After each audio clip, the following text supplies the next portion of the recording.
Muito boa tarde a todos, paz do Senhor. E vamos então agora meditar um pouco na palavra do nosso Deus.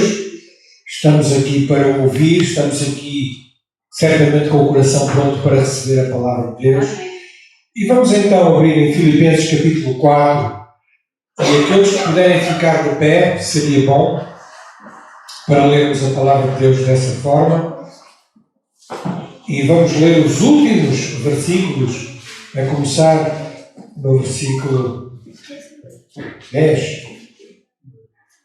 Filipenses 4, 10, diz assim a palavra do nosso Deus.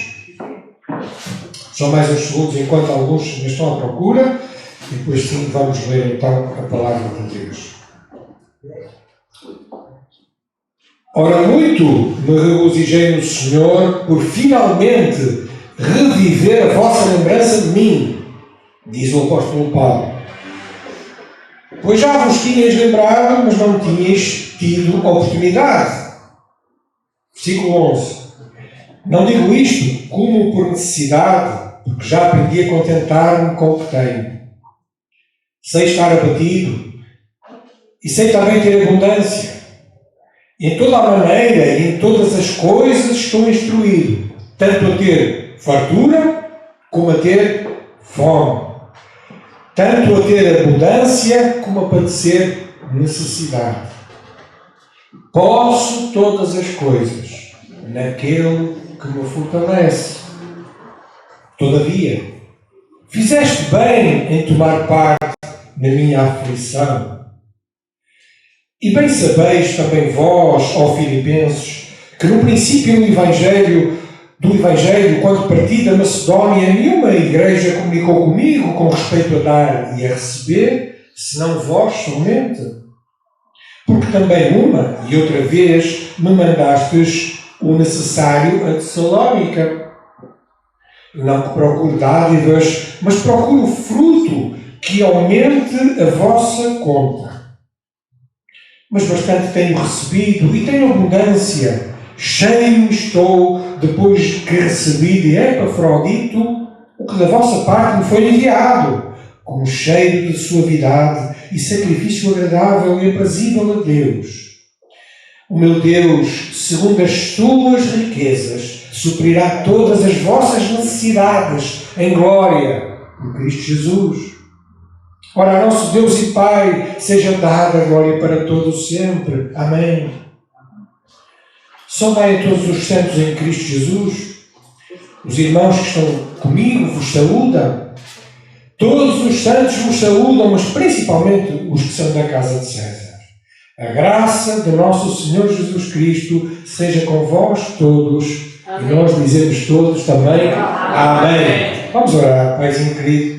Nós te damos muitas graças, Senhor, pelo teu amor, em nos teres dado o teu Filho, o Senhor Jesus Cristo. E Ele está aqui conosco nesta tarde. E não só Ele, mas o Espírito Santo, para nos assistirem, não só nesta leitura, mas nesta reflexão, nesta meditação, nesta exposição, e também na compreensão, Senhor, que nós queremos que seja vinda de Ti, para realmente ser também para a Tua glória. Que este tempo que vamos passar aqui à volta da Tua Palavra seja um tempo proveitoso de bênção, de edificação e também, Senhor, quem sabe até de salvação de alguma preciosa alma, Senhor. Nós entregamos a Ti estas coisas agradecidos em nome de Jesus. Amém. Podem sentar. Chegamos então assim ao fim destas mensagens em Filipenses. Foram 9 mensagens desta série Alegria na Prisão, e em 2011, 2012, não sei quem é que se recorda, mas nós falamos também aqui esta série de mensagens, só que fizemos só 6. Portanto, esta é a 9ª, quer dizer que se nós tornarmos daqui a 10 anos a repetir, vão ser 200 mensagens. Mas esta realmente é a carta da alegria. E nós sabemos o contexto. O apóstolo já temos vindo a repetir muitas vezes. O apóstolo Paulo estava preso lá em Roma, embora ele tinha alguma liberdade, mas estava retido, e estava detido de uma forma injusta. Lembramos disto, porque a acusação que pesava sobre ele era injusta. Ele apenas estava preso por dizer que Jesus tinha ressuscitado, estava vivo, e pregar o Evangelho. De qualquer forma, irmãos, ele aguardava a sentença, ainda não tinha saído, não sabia o que é que ia acontecer com ele. E Paulo então termina esta carta, e esta carta, lembramos que foi escrita sobretudo para agradecer a oferta que a igreja em Filipos tinha enviado. E tinha enviado por quem? Precisamente por Epafrodito, aquele homem que nós já temos vindo aqui a falar, falamos no capítulo 2, e ele torna a aparecer aqui. E este é o principal objetivo da carta, o primário, é um objetivo da gratidão, de agradecer. É uma carta específica, muito pessoal, do apóstolo Paulo, para agradecer esta oferta desta igreja. E então Paulo termina com alegria, assim como tinha começado, a estes crentes lá em Filipos. Logo no versículo 10 ele diz: muito me regozijei no Senhor, por finalmente reviver a vossa lembrança de mim, pois já vos tinhas lembrado, mas não tinhas tido oportunidade. Paulo então está aqui logo a começar esta meditação, esta carta que está a terminar, com júbilo, a rejubilar de alegria, estando preso. E também tinha muitas saudades daquela gente, daquela igreja. E o livro, que é uma outra versão assim do livro, traduz este versículo 10 assim: fiquei muito contente e muito grato ao Senhor por constatar que se lembraram de novo de mim. Sei bem que não tinham esquecido, que foi só uma questão de não terem tido a oportunidade de me enviarem a vossa ajuda. Então ele reitera aqui esta lembrança desta igreja, com muita saudade, com muita alegria, e reconhecendo que eles se tinham lembrado dele. É bom ou não lembrarmos uns dos outros? É bom, irmãos. É bom lembrarmos lá em nossa casa, em oração, uns dos outros. É bom às vezes fazer um telefonema para saber como o irmão ou a irmã está. É bom nós realmente insistirmos neste cuidado, neste zelo que o Senhor quer. Mas então ele diz aqui que estava cheio de alegria, regozijava-se no Senhor. Como é que é possível, irmãos? É logo aqui a pergunta que ressalta. Alguém está a sofrer de uma forma injusta e mesmo assim está tão contente. Isto não vos impressiona? Não vos chama a atenção? É que o apóstolo diz aqui que estava mesmo muito contente. Nós podemos pensar: como é que é possível estar doente e estar contente? Como é que é possível perder alguém que amamos e estar contente? Estar em paz? Irmãos, será que os cristãos são masoquistas? Gostam de sofrer? Gostam de padecer mal? É isso? Não, nada disso. Acho que ninguém que está aqui gosta de sofrer, pois não? Se eu perguntasse aqui quem é que gosta de sofrer, ninguém levantaria a mão. Porque ninguém gosta de sofrer, irmãos. Mas é possível experimentar paz, alegria, contentamento, enquanto estamos a passar por provações. E a irmã Palmira está ali a assinar com a cabeça que sim. Graças a Deus, irmã. Porque a vida do cristão nem sempre é fácil. A vida do cristão não é um mar de rosas, como alguns prometem. Isso é mentira. Nós também passamos por necessidades, por provas, não é? Por lutas, por dores. E como é que nós reagimos? Como é que nós as enfrentamos? Como é que os apóstolos enfrentavam as suas lutas? Vemos aqui, irmãos, o exemplo do apóstolo Paulo. Era com grande alegria, com grande confiança no Senhor. Esta carta tem-nos lembrado que Deus se faz presente no meio das lutas e das tribulações. Deus continua lá contigo. Deus não te desamparou. Deus não desistiu de ti. Deus continua ao teu lado e dentro de ti a ajudar-te. Do versículo 11 ao versículo 12, irmãos, nós vemos aqui um grande segredo. Que é um segredo para a nossa geração. Paulo diz que ele tinha aprendido a contentar-se com o que tinha. Ele diz mesmo isso. Não digo isto por necessidade, porque já aprendi a contentar-me com o que tenho. Sei estar abatido, sei também ter abundância. E de toda a maneira, em todas as coisas, estou instruído, tanto a ter fartura como a ter fome, tanto a ter abundância como a padecer necessidade. Ele sabia ter muito, sabia ter pouco. Então Paulo passou fome, passou necessidade, sim. Mas realmente este verbo contentar, e se tivéssemos um título para esta mensagem, eu chamaria contentamento. Porque esta passagem fala muito de contentamento. E contentamento tem dois significados, de acordo lá com o dicionário. Contentamento significa dar contentamento a alguém, satisfazer, agradar. Isso é o primeiro significado. Mas há outro significado, estar contente e satisfeito com o que se tem e com aquilo que é. Contentamento é isto. Estar satisfeito não só por dar alegria ao outro, mas também por aquilo que se tem e por aquilo que se é. Vivemos numa sociedade que parece que não se contenta com nada. É verdade ou não é? Parece que ninguém está satisfeito com o tanto que tem. Irmãos, e nós vivemos numa sociedade precisamente afluente. O que é que isto quer dizer? Abastada. Especialmente na parte ocidental. Nós nunca estivemos tão bem financeiramente, irmãos. Mas eu padeço muitas necessidades. É verdade. A gasolina nunca esteve tão cara. Também é verdade. O azeite e o óleo nunca estiveram tão caros. É capaz de ser verdade. Mas nós também nunca ganhamos tanto como agora. A maior parte das pessoas. As reformas nunca estiveram tão altas como agora. E agora começam a tirar pés. Eu sei, irmão. Mas vamos com calma. O que eu quero dizer, irmãos, é que nós, de uma forma geral, nós estamos abastados. As nossas crianças, os nossos jovens, nunca tiveram tanta instrução como agora. É verdade ou não é, irmão? É verdade, é. Obrigado. Mas realmente há muita abastança.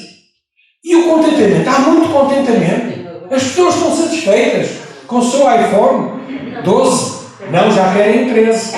Certo? O 14. Ainda não saiu, mas já querem o 14.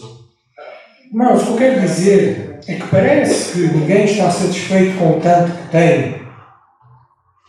Aquilo que Deus nos vai falar esta tarde, que eu quero que fale a cada um, e a mim também, é que nós precisamos estar mais gratos e satisfeitos por aquilo que Deus nos tem dado. E aquilo que Deus nos tem dado é muito, irmãos. Claro que este contentamento, nós estamos satisfeitos com aquilo que Deus é e aquilo que Deus nos tem dado. Não é um contentamento passivo, mas é um contentamento ativo. Não é um convite à indolência, à preguiça, a deixar-nos trabalhar. Pronto, eu agora estou satisfeito com aquilo que tenho, não faço mais nada e vou ficar à espera que o Senhor volte e cruze os braços e mais nada. Nada disso. A Bíblia proíbe-nos de fazer isso até. Aliás, o apóstolo Paulo, venham comigo até Atos, capítulo 20, dá um exemplo de trabalho, de esforço. Este apóstolo que escreveu esta carta aos Filipenses, Atos, capítulo 20,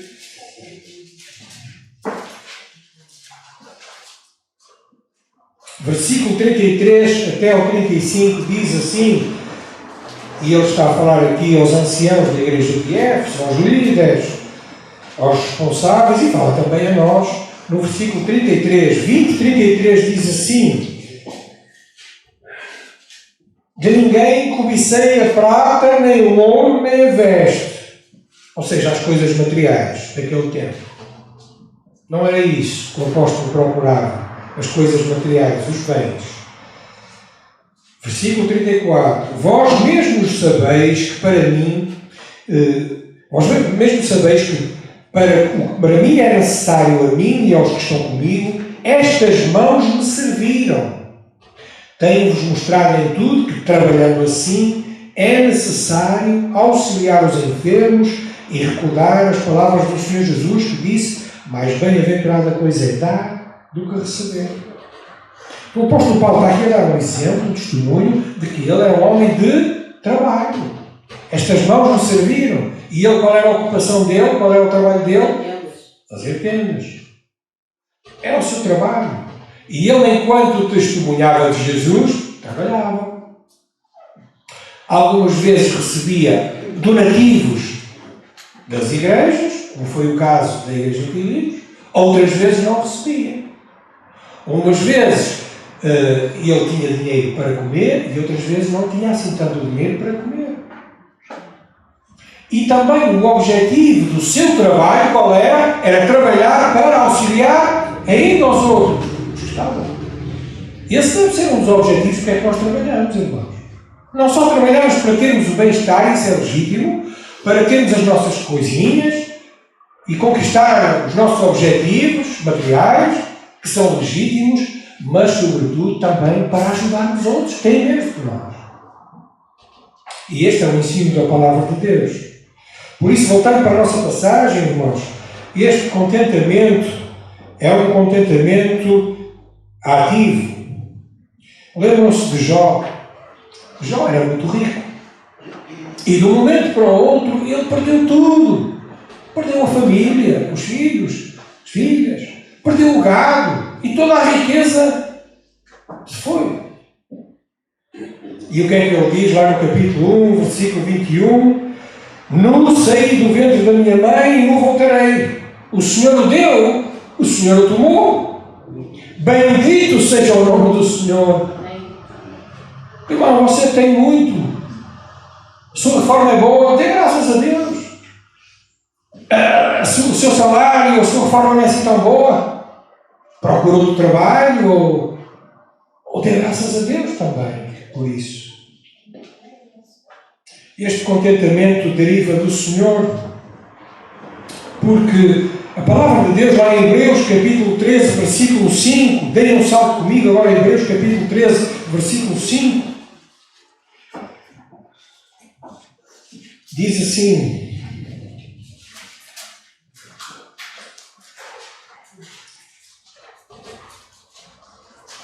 sejam os vossos costumes sem avareza, contentando-vos com o que temos, porque ele diz: não te deixarei, nem te desampararei. Porque é que nós estamos contentes com aquilo que somos e aquilo que temos? Porque o Senhor está connosco. Não te deixarei, nem te desampararei. Mesmo na pior circunstância, na pior luta, mesmo na prisão, na angústia, na enfermidade, o Senhor está contigo. Contentando-vos com o que tendes. E é este contentamento no Senhor que aparece no tal versículo que muitos de nós gostamos, que muitos de nós recitamos de cor, que muitos de nós amamos e conhecemos há muitos anos e gostamos de dizer, que é o versículo 13 do capítulo 4, que diz: posso todas as coisas naquele em Cristo que me fortalece. Posso todas as coisas naquele que me fortalece. Alguns interpretam este versículo de forma errada, porque pensam que este versículo é uma espécie de varinha mágica, que posso todas as coisas, então eu agora, Deus está comigo, eu vou dizer e isto vai acontecer. Mas não é essa a boa interpretação do versículo. O facto de nós percebermos que podemos todas as coisas está relacionado com a segunda parte. Outros ainda interpretam que, também de uma forma errada, que diz: posso todas as coisas, então eu tenho que suportar tudo.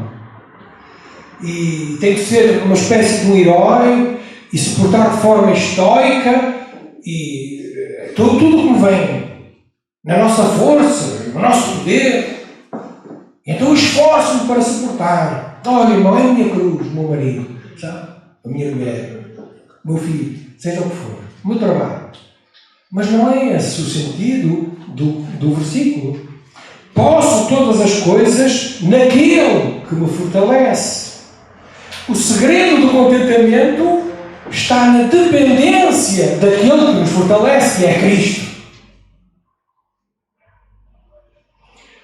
Não está na nossa força, não está no nosso poder, está na força e no poder do Espírito Santo e em Jesus Cristo. E é na medida em que nós, irmãos, aprendemos a confiar mais neste poder do Senhor, que é Ele que nos fortalece, que somos mais felizes, mais estabilizados, mais contentes, mais alegres. É na medida em que nós confiamos no poder e na graça do Senhor Jesus Cristo que nós mais realizados vamos ficar. Mas no versículo 14 acrescenta ainda algo. Porque o apóstolo Paulo diz que podia todas as coisas em Cristo o fortalecia. Todavia, porém, diz o versículo 14, mas fizeste bem em tomar parte da minha aflição. E, irmãos, nós vemos aqui outro princípio espiritual que o apóstolo Paulo, pelo Espírito Santo, nos lança. Sabem que faltavam todas as coisas lá na prisão? Faltavam cobertores, faltava roupa, faltava comida. A prisão naquele tempo não é como a prisão de agora. Eram muitos ratos e muita miséria. Os ratos agora são muitos, não é, irmão? Mas vemos aqui, irmãos, que naquela luta, naquela miséria do apóstolo Paulo, ele diz e agradece que eles fizeram bem em tomar parte desta aflição dele. Sabem que o princípio está aqui, é que nós devemos estar contentes com Deus, estar contentes com o seu suprimento, estar contentes com aquilo que Deus nos acrescenta e estar satisfeitos com Cristo, sim, mas também estar atentos às necessidades uns dos outros. E este é um princípio espiritual também que ressalta daqui. Estar atentos às necessidades dos outros.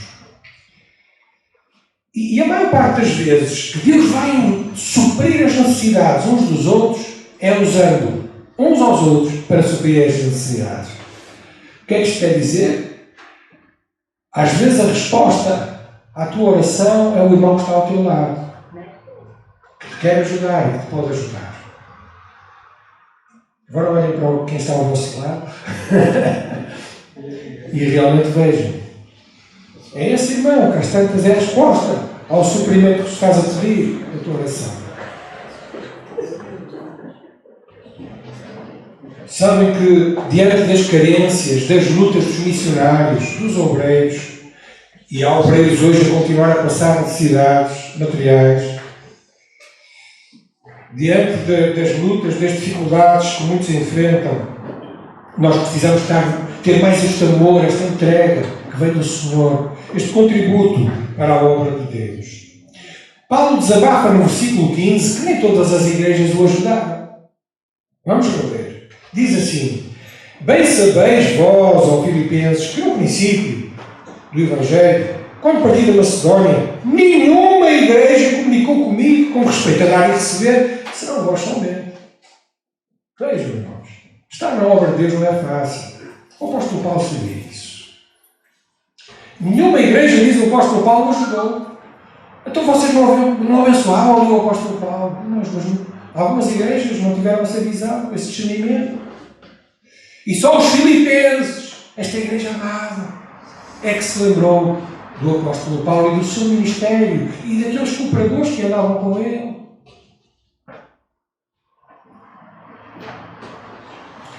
Isto, irmãos, revela-nos que por vezes há muita ingratidão, ainda hoje, no coração dos crentes e das igrejas, ainda hoje. Graças a Deus pela Igreja da Lumiar, irmãos.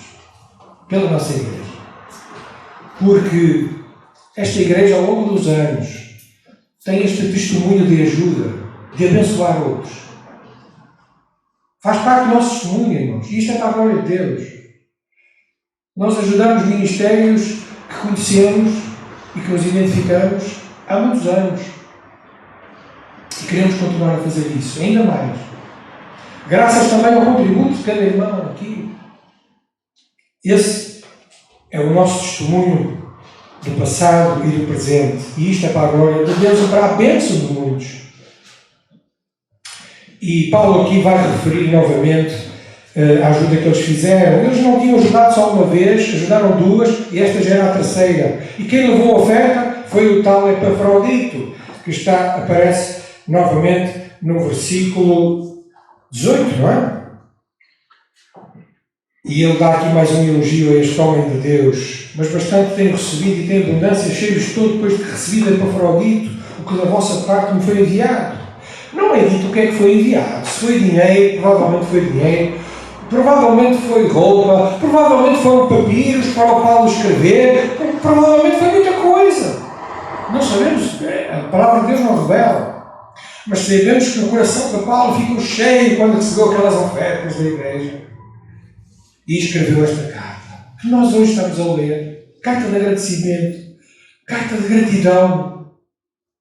Irmãos, palavras de gratidão precisam-se. Amém. Ainda bem que alguém disse amém. Palavras de gratidão precisam-se, irmãos. Cartas de gratidão, de amor precisam-se. Tanta gente a criticar, tanta gente a dizer mal. Basta ir às redes sociais, quem anda lá sabe isso. Mas falta realmente incentivo, falta realmente gratidão. E não só realmente o coração de Paulo estava cheio com esta gratidão deste homem de Deus, deste cooperador, que depois vem o versículo 19, que é um versículo fantástico, que diz: o meu Deus, segundo as vossas riquezas, suprirá todas as vossas necessidades em glória por Cristo Jesus. Saiba de uma coisa, querido irmão e querida irmã, aquilo que você dá para a obra de Deus não lhe vai fazer falta. Muito pelo contrário, aquilo que você dá para o Senhor, Deus vai suprir ainda mais a sua necessidade. Nós às vezes pensamos que o mês está difícil, desta vez não vou dar tanta oferta. Isso é um pensamento ao contrário, irmãos. Porque o mês está difícil é que nós devemos dar mais. É claro que não fazemos aqui como dizem os brasileiros, uma barganha, não é? Um negócio com Deus, vou dar para receber mais. Não. Mas o princípio espiritual está cá. Que quem dá para o Senhor é abençoado, irmãos. Eu testemunho isso aqui, perante a igreja. E o Senhor me tem dado muito, tem abençoado a minha vida. Financeiramente, materialmente, no emprego, na família. E isto é para a glória de Deus, irmãos. E se eu não tivesse nada disso, estava a glória a Deus na mesma. Mas o Senhor é fiel. E o Senhor supra as nossas necessidades. Lembremos disto, irmãos. Nada do que nós damos para a obra do Senhor nos vai fazer falta. Saibamos disto. E o Senhor recompensa. Recompensa aqueles que em fé dão para a obra de Deus. E Paulo parece que fica tão extasiado com estes pensamentos que viram do Espírito Santo. Ele fica tão animado com isto que ele estava a escrever, talvez a ditar, que ele irrompe num cântico de louvor. E aparece lá no versículo 20, estamos quase a terminar. Ora, nosso Deus e Pai, nosso Deus e Pai, seja dada glória para todos sempre. Amém. E este louvor exprime aquilo que deve ser também o nosso maior desejo, dar sempre glória a Deus. Em toda a nossa vida, em todas as nossas circunstâncias, nós devemos dar glória a Deus. Pela vida dos nossos amigos, dos nossos companheiros, da nossa família, dar glória a Deus.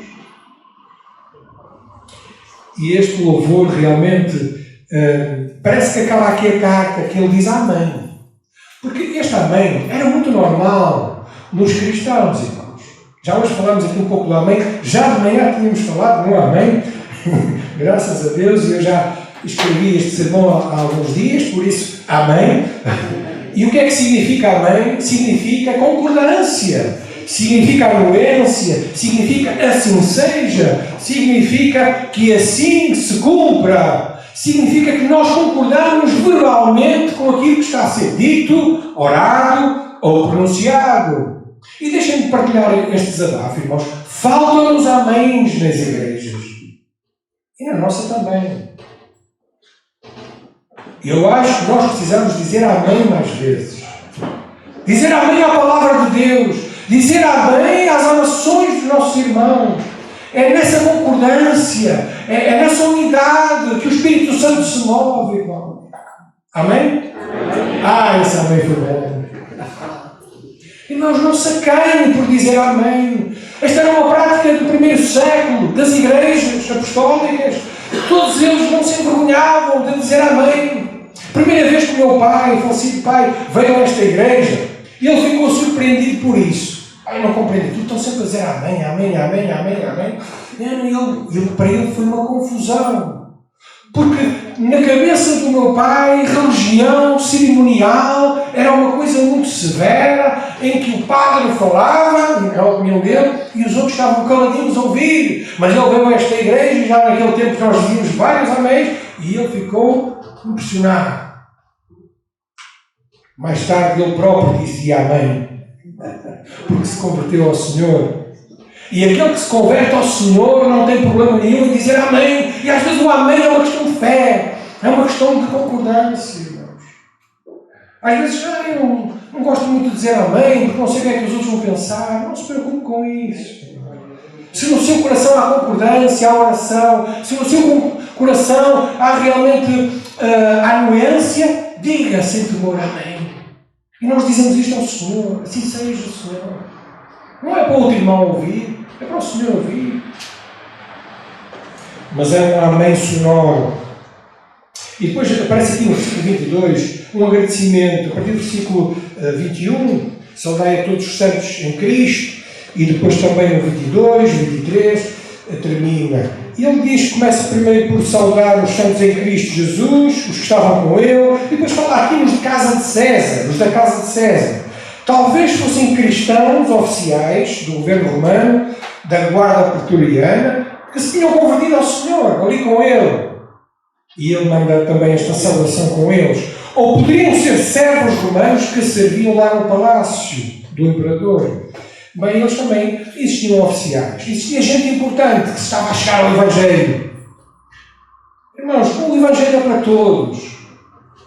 É para ricos, é para pobres, é para gente com estudos, gente sem estudos. Mas o Evangelho alcança toda a gente. Toda a gente, todos pecaram e destituídos estão da glória de Deus. E todos precisam ir a Jesus pela sua graça e misericórdia. A carta termina, como começou, de forma magistral. E ela termina com a graça do nosso Deus, diz o versículo 23. E se vocês forem ao versículo 2 do capítulo 1, a graça do Senhor Jesus Cristo estava lá também. E a graça manifesta em Jesus Cristo deve ser uma constante na nossa vida. Deve fazer parte da nossa vida, da nossa linguagem, a graça de Deus. Lembram-se quando o apóstolo Paulo teve aquele espinho na carne que nós não sabíamos bem o que era, se era uma doença, se era cegueira, se o que era, se era um problema dele, pessoal. Algo de mal era. E ele orou quantas vezes para que o Senhor o livrasse? 3 vezes. Mas o Senhor lhes disse, a minha graça basta. Estás tu satisfeito com a graça de Deus? Manifesta em Jesus Cristo. Devemos depender desta maravilhosa graça da manhã, depender da maravilhosa graça à tarde, depender da maravilhosa graça à noite e sempre. Então, para terminar esta série, irmãos, a carta é um desafio para nós conhecermos mais Cristo, para nós nos alegrarmos nele, porque Ele é a nossa alegria. Amém. E a ênfase desta carta também é aprendermos a viver com muito e com pouco. E estarmos contentes com isso. A contentar-nos com a graça de Deus. A dizermos, Senhor, venha o que vier, eu estou contigo e tu estás comigo. A tua graça me basta. Teresa d'Ávila, lá do século XVI, ela disse, quem a Deus tem, nada lhe falta, só Deus basta. Quem a Deus tem, nada lhe falta, só Deus basta. E se na tua vida a graça de Deus te basta, nada na tua vida te falta. Amém. Quem está aqui satisfeito com Cristo? Amém. Temos um hino muito bonito que diz, estou satisfeito com Cristo. Irmãos, precisamos estar satisfeitos cada vez mais com Cristo. E Ele satisfaz todo o nosso ser, todas as nossas ambições, desejos. E Ele preenche todas as áreas da nossa vida. Em Cristo nós estamos satisfeitos. E se estiver aqui alguém nesta tarde, ou que me esteja a ouvir, que ainda não encontrou este Cristo maravilhoso, que salva, que cura, que liberta, hoje é dia de se entregar a Jesus. Clame a Ele, diga, Jesus, entra na minha vida, entra no meu coração, perdoa os meus pecados. E hoje Jesus certamente irá transformar a tua vida. Que Deus vos abençoe.